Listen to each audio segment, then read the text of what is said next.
ফ্যাসিবাদ বিরোধী বিএনপির মিছিল সমাবেশের খবর জানাতে নয়াপল্টন থেকে সরাসরি যুক্ত হচ্ছেন আমাদের সহকর্মী জান্নাতুল মোহনা।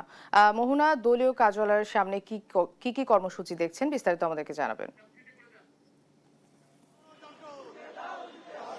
এই মুহূর্তে আমি আছি রাজধানীর নয়াপল্টনস্থ বিএনপির কেন্দ্রীয় কার্যালয়ের সামনে, এবং যেমনটা আপনারা কিছুক্ষণ আগেই দেখছিলেন যে সকালে কার্যক্রম নিষিদ্ধ আওয়ামী লীগের নৈরাজ্যের প্রতিবাদে মিছিল করে বাংলাদেশ জাতীয়তাবাদী দল বিএনপি।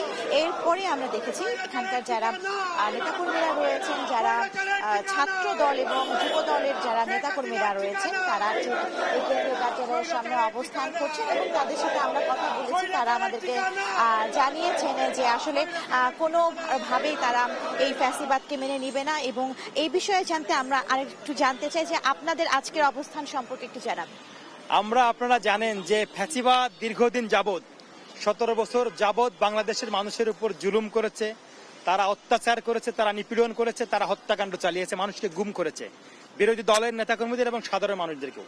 5 আগস্ট বাংলাদেশের সকল গণতান্ত্রিক দলগুলো একসাথে হয়ে, বাংলাদেশের সকল শ্রেণী পেশার মানুষ একসাথে হয়ে এই ফ্যাসিবাদকে বাংলাদেশ থেকে বিতাড়িত করেছে। আপনারা দেখেছেন বিভিন্ন সময়ে গণমাধ্যম বা সামাজিক যোগাযোগ মাধ্যমে এই ফ্যাসিবাদের যিনি মূল হোতা ছিলেন শেখ হাসিনা, ইন্ডিয়ায় থেকে বিভিন্ন সময় উস্কানিমূলক বক্তব্য দিয়ে বাংলাদেশ যে গণতন্ত্রের পথে যাত্রা শুরু করেছে তারেক রহমানের নেতৃত্বে, সেই যাত্রাকে ব্যাহত করার জন্য, এই স্থিতিশীল পরিবেশ অস্থিতিশীল করার জন্য বিভিন্ন সময়ে ষড়যন্ত্র লিপ্ত আছে।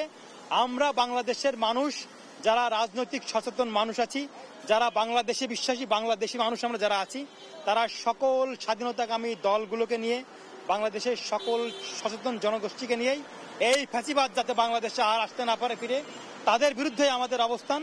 রাজপথে বাংলাদেশের মানুষ সবসময় সোচ্চার আছে। এর সাথে বাংলাদেশ জাতীয় দল বিএনপি এবং অঙ্গ এবং সহযোগী সংগঠন সবাই রাজপথে আছে ফ্যাসিবাদকে সরিয়ে দেওয়ার জন্য। দর্শক শুনছিলেন যে বারবার বলছেন যে ফ্যাসিবাদ আবার বাংলাদেশে বাধা হয়ে না দাঁড়াতে পারে, সেজন্য কিন্তু ঐক্যবদ্ধ আছেন বিএনপির নেতাকর্মীরা। তো এই ছিল নয়াপল্টন থেকে আমার কাছে সর্বশেষ।